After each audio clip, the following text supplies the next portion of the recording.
and welcome to the Victorious Living Solutions podcast.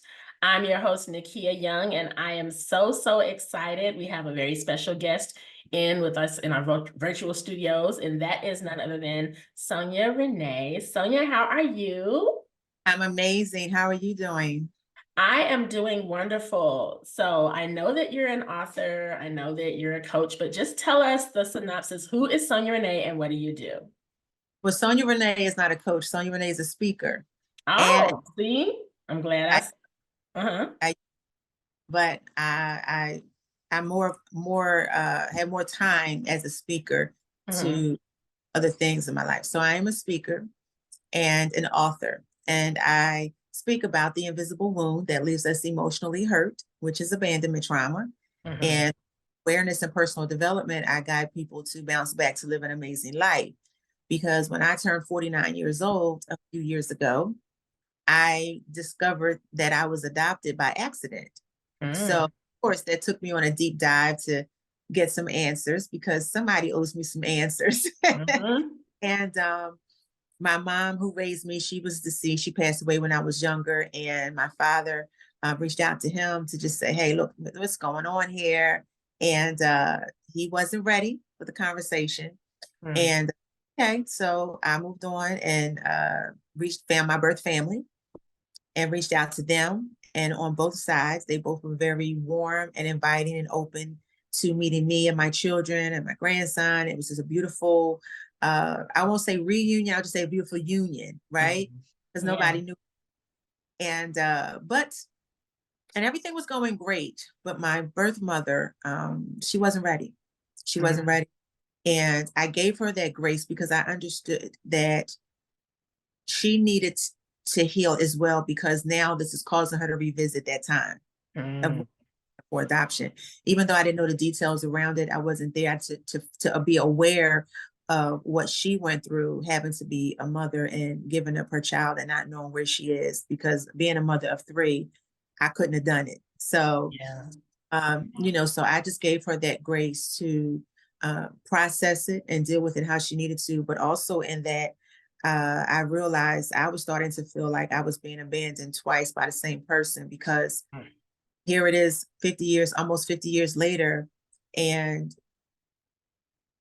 did you ever think that this moment may come and prepared for it? So now what do I do? And so I went on a journey of healing because I needed to detach from the feeling of needing to have that emotional connection with her. So what I did was I was journaling one day, and I heard God so clearly say, write a book on abandonment. And I was like, I don't know anything about abandonment. I'm not needy. I'm not clingy, because that's the only thing I associated it with. And God says, yeah, you have abandonment wounds. And I said, no, I don't. So could you imagine going back and forth with the creator? I said, okay, if you want me to write this book, then you're going to have to tell me what to write.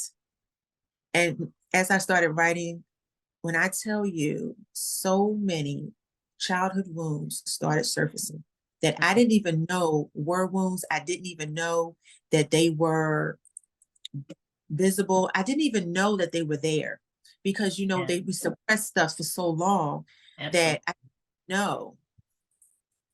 So as I'm writing this book, I'm becoming more aware of times that I was abandoned physically. I was abandoned emotionally, or abandoned, financially, with parents and siblings, and even in my marriage. So it's all started coming up. All these emotions start coming up. And so as I'm writing this book, I'm being aware of what's going on. At the same time, I'm healing those wounds at the same time. Yeah. That is a lot. So how long ago was that, your initial reuniting with your birth mother, and where are you guys today? That was 2020. Okay. But that was already a lot going on in 2020. So then you added that. Wow. Whew. Right. Imagine I'm turning 50. I turned 50. We shut down right before my 50th birthday. So all year plans were shot, right? Yeah. But the beauty and caveat was meeting a family that was so open and welcoming to having me as a part of the family. I have two sisters by my birth mother, and by my father, I'm the only child. He never had any other children. So Wow. imagine a daughter that Yeah. you didn't know you had. You have three grandchildren and a great grandson. Now, he knew she was pregnant, but she gave him the impression that she wasn't keeping me. And then he never saw. Oh, So oh, for me to surface, and I have this birth certificate that says you're my father. And we did a DNA test, and data don't lie. He's my father. yeah. Yeah. Ooh, child. So Wow. that was a lot. It was a lot. But within those couple of years, I had time to heal. I had time to meet family. I had the time to get to know them. I had the time to deal with my adopted family because Yeah. there were challenges with that. And so I was able to learn how to detach and release people and energies Hmm. and the types of relationships that we've been told that we're supposed to stay connected to because it's family. I've been Mhm. able to release that and be okay with it Yeah. and be okay with it. And then last year, my mother reached out to me and we had a good conversation, and we're in communication, and so far all is well. All is well. It took her time. It took her some years, but Mhm. she had to process it in her time. And I don't get to tell her or anybody how long it should take for them to heal or how they should heal. Everybody's process is different. Yeah. That is, man. So you said something really key. You don't get to tell anybody what the timeline, because we think people, come on, we should, even with ourselves, like, I should have it together by now. It's been this many years. It takes as long as it takes, but we have to be at least committed to starting the process to heal from our wounds. So tell me some things that were some of the biggest things that helped you, because there's a multi-layer of wounds here. You've got the wounds from your adopted family, like, why wasn't I told this? And then you can't even ask, because you said your adopted mother had passed away. So I'm Mhm. sure you had all kinds of questions you wish you could have had asked her, but you couldn't ask them. And then your adopted father, you said he just like didn't really want to, he wasn't ready to talk about it. So you got those things to heal from, and then just the things from your birth mother. So what were the things that kept you from not losing your mind that Well, helped you with this? right, exactly. What, honestly, I always felt for years, I felt like my father wasn't my birth father anyway, Mhm. because I don't look like any of his other siblings. I look completely different. Yeah. All I favor some people from my mother's side of the family. There, there, there weren't any deep genes, but I did favor them. Mhm. So he was able to use that to kind of throw me off course. And I just feel like I found out when I was supposed to. Yeah. I, I was supposed to, because then I had the emotional intelligence to handle it with grace. I was not angry. I was not upset. I just wanted to know the truth Yeah. and ready to give it to me. And none of my siblings or cousins or anybody reached out to me to say, "Hey, are you okay? We heard what happened. Is there anything you need?" And I was just like, wow. So Wow. That's interesting. that's Huh. about me. So it made it easier for me to detach from them, Hmm. right? Yeah. And father, we hadn't spoken since 2019 until about a month and a half ago. About a month and a half ago, I reached out to him because I still had questions that needed Mhm. answers. And, he would text me, checking the temperature, but I wouldn't respond because we were never texters and we're not doing that.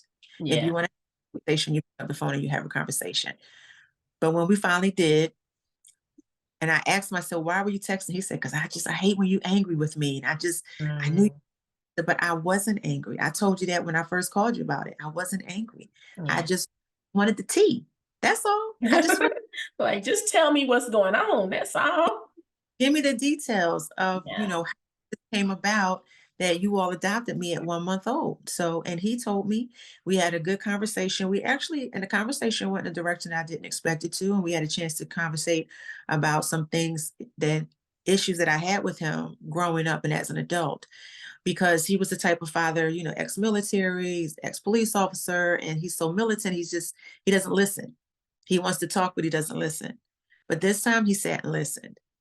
And as I shared everything I needed to share, his first response was, all I can do is apologize because I was so unaware that I was doing this. And it's amazing because how some people can just live life unaware of how their actions affect other people. Yes. And so he's 80 years old and he's finally listening. And he said, your brother called me last week with some of the same gripes. I said, oh, well, he said, maybe this is God. I said, yeah, because he said, I don't know much longer I'm going to be here. I said, yeah, you got more years behind you than you do in front of you, but you don't want to transition with children having issues with you. Yeah. That's not good. You don't want to do that. And so we had a good conversation. We're not peaches and her, but it was a good conversation and we're on speaking terms. Yeah. With my adopted family, everything's going good with my adopted family. I'm grateful that they were welcoming for me and my children. There's no drama. I mean, of course, we all have family drama, but it's nothing major to say, oh, I don't want to be here. It's nothing like that. Yeah. Two sisters who adore me. Of course, I'm the oldest, of course. But the thing for me reason why I wasn't angry about it is because, like I said, I always kind of felt he wasn't my birth father. And then when I found out the truth, it made sense as to why I was being treated differently by certain family members as I was growing up. It made sense, so certain things just started to click like, wow, okay, this is why my grandfather was that way, or this is why my auntie was that way, because they knew a truth that I didn't know.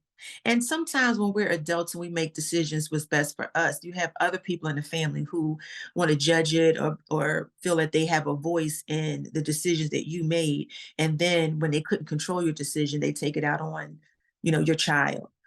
So it's not right, but it's real. And so, no, I wasn't angry about it because for me, I always want to know the truth. Because see, when you lie to me, you take away my power of decision. But when you tell me the truth, then I know how I'm going to handle myself. And it's always going to be like a lady. Oh, Yes. I so love not angry about it. I was disappointed that my mother didn't feel she could tell me because my parents split when I was 5 and divorced when I was 10. My father remarried. So my mother and I were very close. And I was very disappointed that she didn't think she could tell me. it. Um, Father, he did tell me, he said, I have no regrets adopting you. He said, you're my daughter, and I love you. And he said, the only regret I have is not telling you sooner. I wish we had told you when you were younger, together. Yeah. Now, let me ask you this, because what year were your parents born, your adoptive parents? Because let me tell you something, the baby boomer and generations back before them, those people can hold a secret like nobody else I have ever met on planet Earth. I That is don't true. think any other generations are capable. Maybe Gen Xers a little bit, but the baby boomers, man, they can hold on to some stuff. Baby boomers are true to the game. Okay. Yes. Both my adopted parents were born in the 40s, so they are baby boomers. Mhm. And yes, from the era, you take it to the grave. Mhm. And I'm a Gen X. Yeah. So my generation is the generation where we actually start exposing things like, no, tell me the truth. Tell me what's going on. Like I can take it, I can handle it because we were latchkey kids. We practically raised ourselves, so Yep. we wasn't anything, So, and I'm from Philly. So put that quote to quotation there, you know, bring it, that Mhm. tell me, handle it, Um, so yeah, baby boomers, and then of course the generation before them, they're very good at, keeping secrets because, again, you got to remember the era coming before that was not too far from slavery. So No, right. Yeah. you had to keep your mouth shut because voicing how you feel or saying something, it got you assaulted or killed. So, you know, they didn't tell me for whatever reason. My mother didn't tell me. She took that to her grave.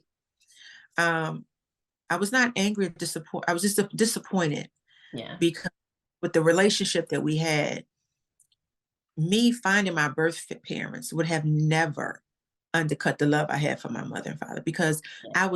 I grew up well provided for. I grew up in a great neighborhood.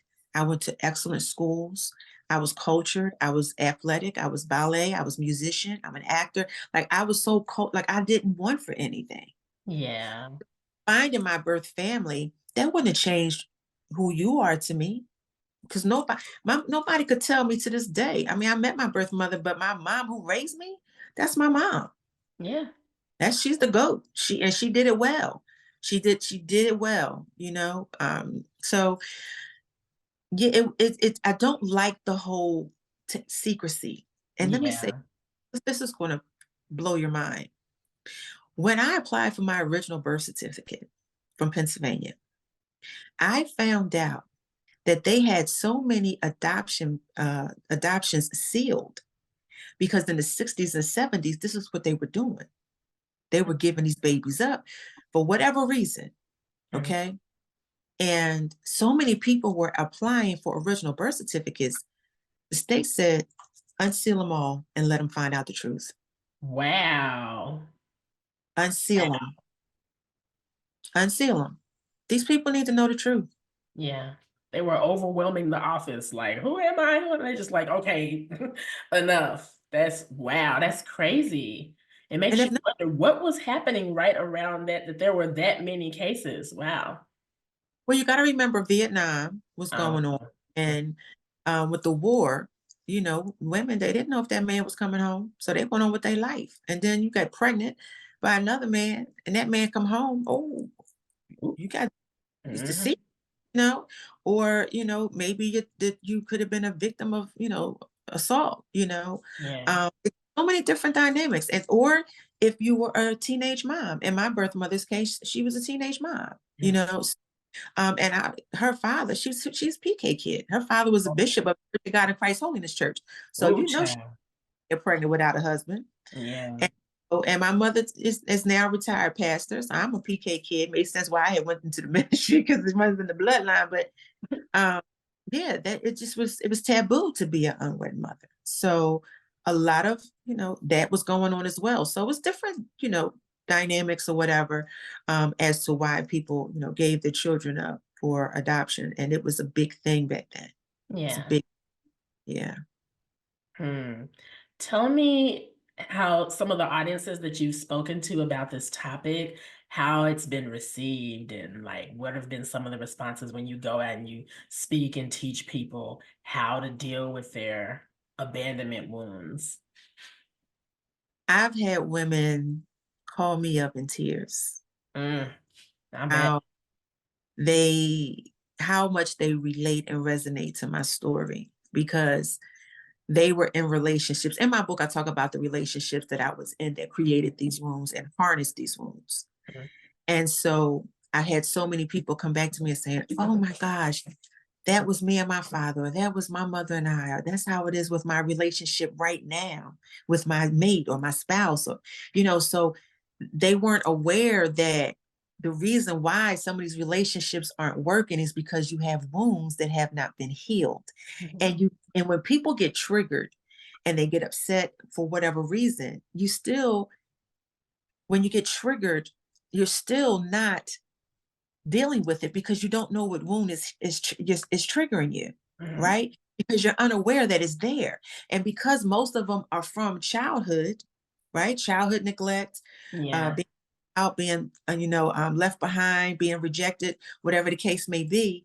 Those it sits in your energy for years, and when you become an adult, you start to have these wounds that cause you to cling to certain types of relationships. You're an overgiver, or you threaten to leave because you can't manipulate and control the situation. Your depression, trust issues, guilt wounds, being clingy, needy, codependency.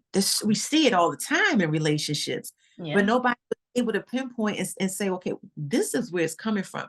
I'm all about get to the root of the fruit, Mhm. pluck it and deal with it, then you don't have to deal with it anymore. So when you get, because when people are getting triggered, they don't know what's going on. So in the book, I talk about these relationships.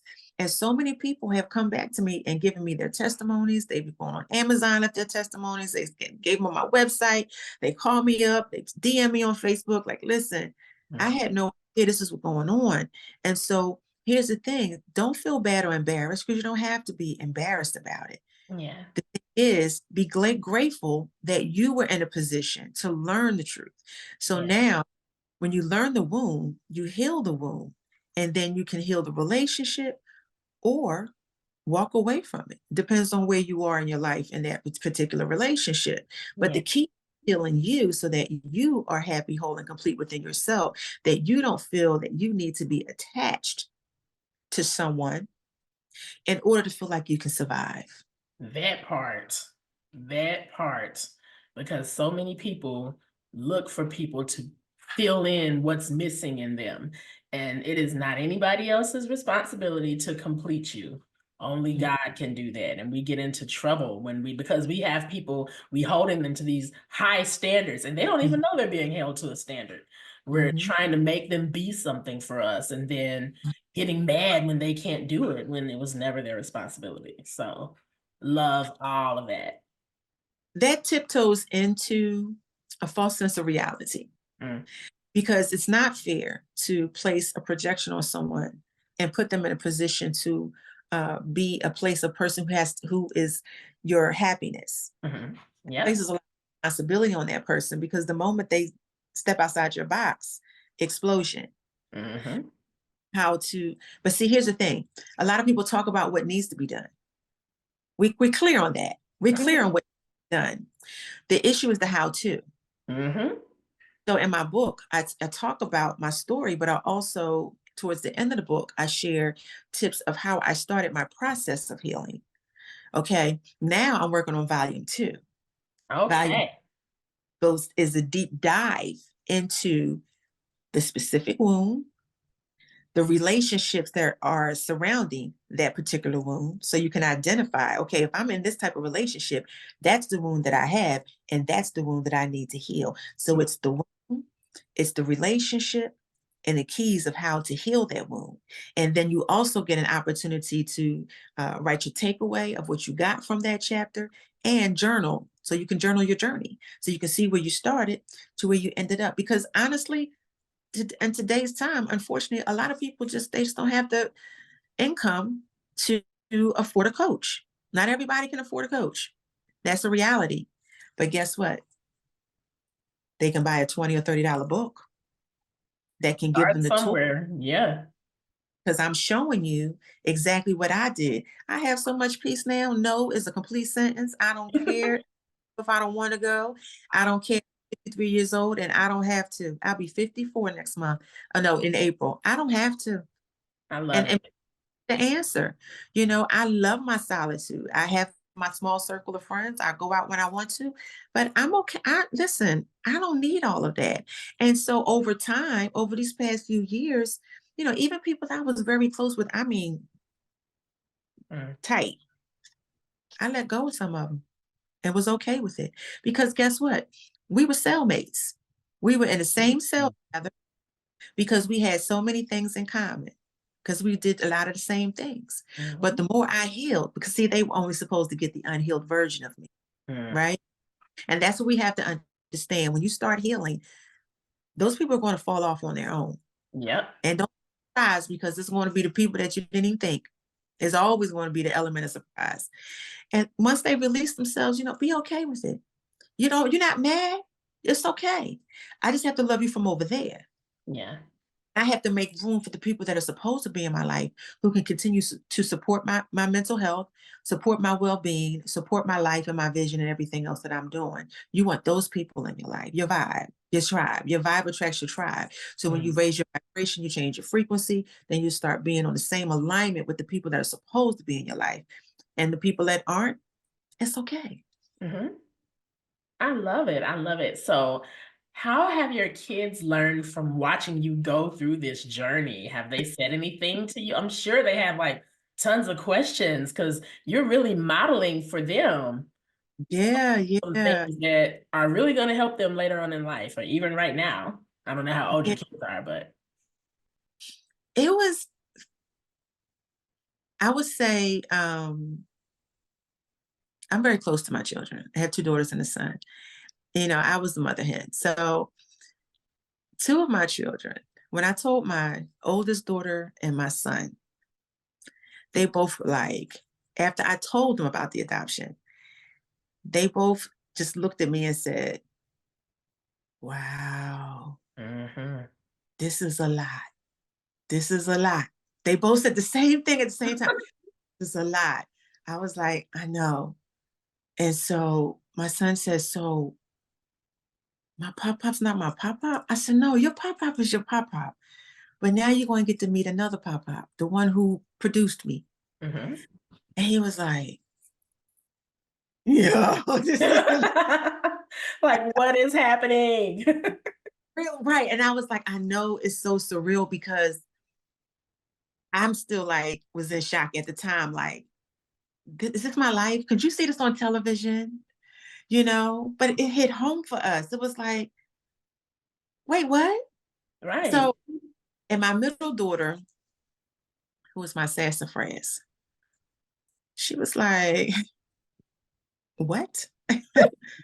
What? So I was just like, but I will say this, they were all very supportive of me in this journey because now this was for me showing them a side of me that they've never seen. You know, a divorcee and raising my children on my own after my divorce, all my children saw was my strength. Yeah. They never saw my struggle. They never saw my tears.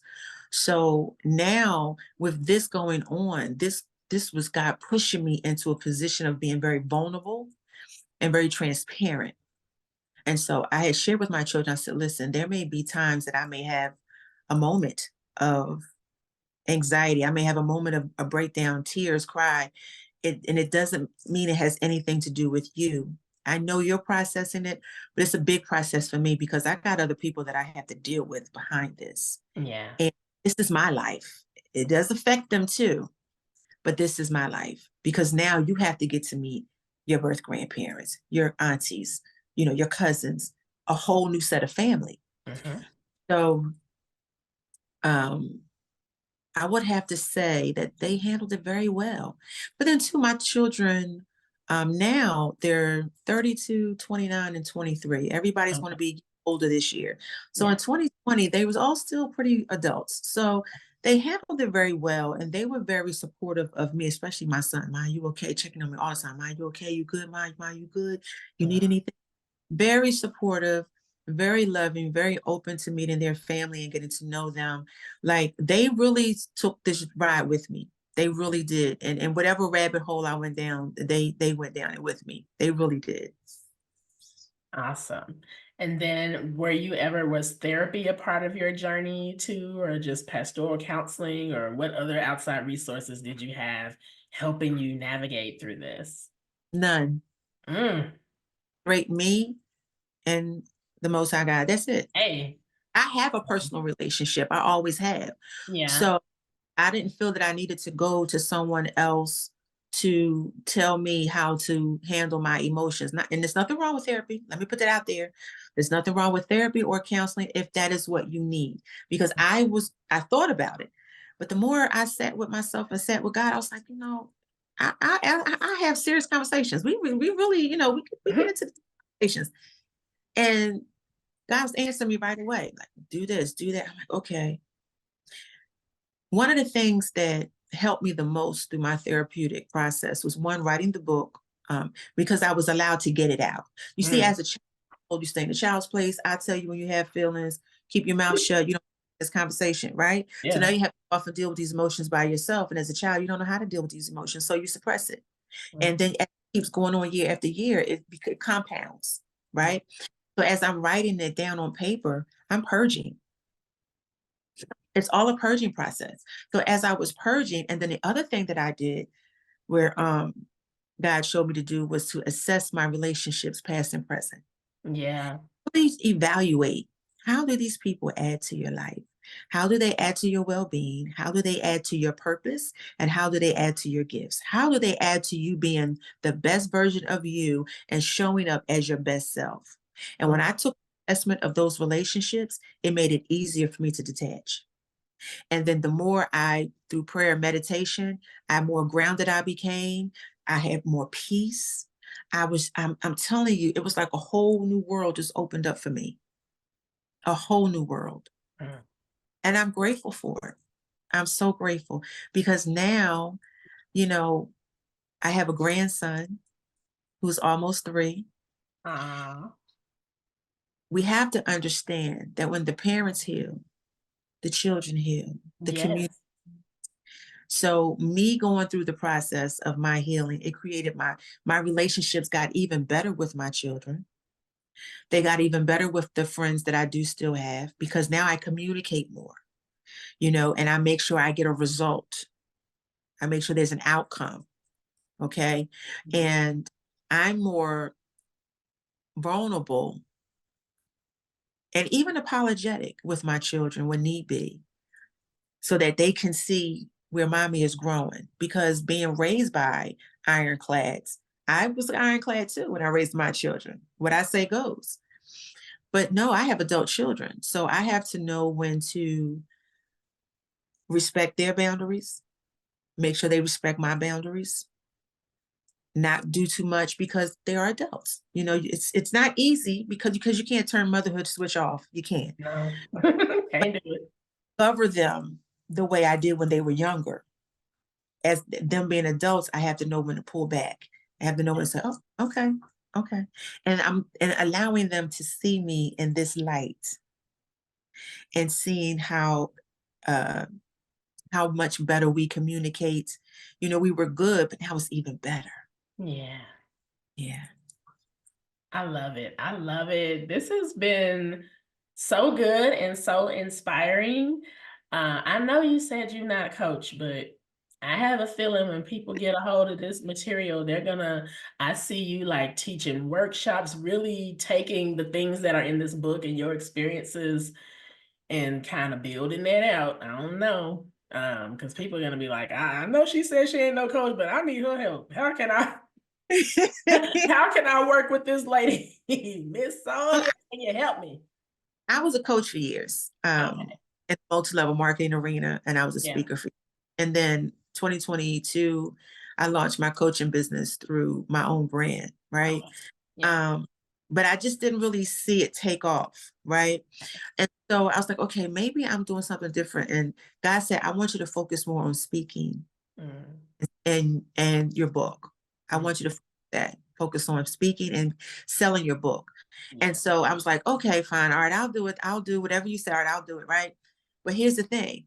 Knowing today why I was given that instruction back in the end of 2022, going into 2023, is because it's easier for people to want to be coached once they had a chance to hear me speak and read my book. That makes Because sense. Yeah. sharing social media platform is not, it's not enough of an engagement. I was doing lives and I was doing one-on-one discovery calls. I was doing all of that, right? Yeah. But it's time consuming. It is. So I don't want to commit that much time to discovery calls, 10 discovery calls all day long, and only one person can invest. I don't want to do that. What Mm, I would rather do is do the speak because it makes sense. Me, I'm 53, I'm 53, I'll be 54. I have to work smarter, not harder.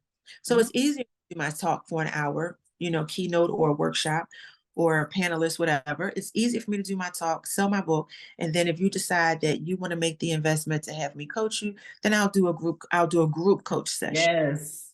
I'm definitely open to that. I'm Mhm. just not at the forefront, but I feel like the reason why it's happening the way it's happening, I feel like this is segueing, and so it's going to end up segueing into it. I just know it. But I Mm, feel I was saying do it this way because this way is be smarter for you because I'm an actor also, and I'm mm, on set. So when I'm on set, I'm giving a lot of my hours a day. yeah. But with this, I don't have to. So it's a balance. It's a balance that I have to have. I totally get that. That you actually explained why I'm not doing individual coaching anymore. I was like, oh, how can I work smarter, not harder? So I still coach, but I do focus more on workshop facilitation, groups, and then something else you may want to consider later on down the line is just an online coach where you take your expertise, maybe some of the stuff from your book, and you package it, you make some video modules. It's right here. This is how much it is. You can work through all the modules and coach Mhm. yourself, you Yeah. know, and just do it like that. Yeah, But yeah, option. it takes a while to kind of find what works for you. But how can people, if somebody wants to bring you out, like, I just heard you on Victorious Living Solutions podcast, how can I want her to speak at my women's conference, or I want her to speak at, how do they get in touch with you if they want to book you? Well, they can go to my website, which is www.link, LINKT as in time, r.ee/ I am Sonja Renee. That Okay. is Linktree website. So when you go to that, you'll see all my links. So you'll see who is Sonja Renee, which takes you to my main website with my bio and all of the information about me. It also has my my press, the magazines that I've been in. It has my podcast information there. It has a contact form in there where you can contact me either there or through email. Okay. So it's all right there in the links. My social platform, they're all there. So once you click that one website, all the links come up. Perfect. Thank you. And what other exciting projects do you have coming up? Because I want people to connect with you. Tell us about your podcast. We want to listen to that and support you in that as well. Yes, my podcast is called Sipping with Sonja Talk Show.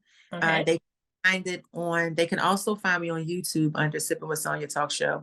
But the podcast, I started the podcast to share my journey of Yeah. finding out the adoption and understanding healing and forgiveness, and sharing my story of what happened with my family. And I even have the most recent one is reconciliation with my mother. So Yes. a chance to get a little bit of the body of what's really going on as they go forward. And so the Sipping with Sonja is the podcast, as well as finding me the same name on YouTube. And they have my book. It's called Abandonment is Not Your Fault, which is on Amazon and Ingram Sparks, which is another platform. They can just type in the name of the book, Abandonment is Not Your Fault. It'll come up and you can get the book. Also in the works right now is the volume 2 for Abandonment is Not Your Fault, volume 2, to be sharing, where I go take a deep dive, as I said earlier, into the specific type of wounds that are attached to specific types of relationships, and then the keys of how to heal that wound so you can decide what you want to do about that relationship, and then journaling your journey, of course. But I'm also going to have a whole lot more in there too, so it'll be juicy. Volume 2 is going to really, and volume 1 really shook some people up. It really made people very emotional and also caused them to go on a journey of healing. Volume 2 is going to really take a deep dive, because here's the thing: heal people, heal people. Yes. So the more people that are healed, the more people that become healed. Amen. I love it. Well, thank you so much, Sonja, for speaking with us. I have enjoyed hearing your story. It is very touching, very inspiring. Hopefully it inspires you all that are listening to just do some deep diving and think about where abandoned wounds have shown up in your life and how they're impacting you to this day. You may not think they are, but if you're one of those people that never wants to ask anybody for help, you always have to be Superwoman, Superman, chances are you got some abandonment issues and you feel like you have to do everything because the people that should have shown up for you didn't. And so that survival instinct of I gotta do it all, I gotta be it all. Whatever it is for you, go on Amazon, get Sonja's book, and she'll have some more stuff in there for you to reflect on. And make sure that you guys go follow her on all her pages, subscribe to her channel, and get volume 2 when it comes out. Yes, I want to say we'll probably drop it by the end, by mid-March. My goal is to have it by mid-March because I'm almost done. So my goal is by mid-March. If not, it'll be by the end of March, depending on editing and all of the stuff that the books covers and everything that they have to do on that side. So the goal is to have it done by the end of March and out for circulation, because I have a women's conference coming up and I want to be able to share the new book then. So we're definitely working on it. And I'm gonna leave this with your audience. And this is a freeing thing that freed me as well. Okay. How a person treats you says everything about them and nothing about you. Thanks. It not your job to take on the accountability of other people's behaviors. And it's not your job to fix people that you didn't break and problems that you didn't create. Because at the end of the day, as an adult, they had a choice. Amen. She said it better than I could. I love it. Love it, love it, love it, love it. Thank you so much for coming on and chatting with us today. We truly appreciate you. Thank you for having me. I appreciate you. You're welcome. And thank you all for tuning in. Be sure to go on victoriousliving-solutions.com and subscribe if you're not subscribing, so you make sure that you're in the know of the new episodes we have coming out. We got some big things coming up for next season, and you don't want to miss out on that. Thank you again for tuning in. Keep living victoriously. Bye, everybody. Hey, Victors. Coach Nikeya here. So let's see, you've set your goals for the new year. Check. You've created a vision board. Check. So that's it. You're all set to have a happy new year, right? And achieve all of your goals this year. That's gotta be enough, right? Not so much. Did you know that 92% of people set goals and say, I'm gonna do this and so by the end of the year and don't achieve them? Did you also know that the likelihood of you achieving your goal shoots up by 65% if you have accountability partners? And with that in mind, we are pleased to announce the Command Your 24 online course. This course is just what you need to make sure that you crush your goals despite life's challenges and have a victorious 2024. It comes complete with 8 weeks of powerful transformative teachings, weekly assignments, and weekly Q&A sessions with yours truly, access to a private online community, and so much more. You will also receive a 20% discount on all future courses, merch, and etc. So don't delay. Register today. We start February 1st. And we are going to have a victorious 2024, and we want you to join us.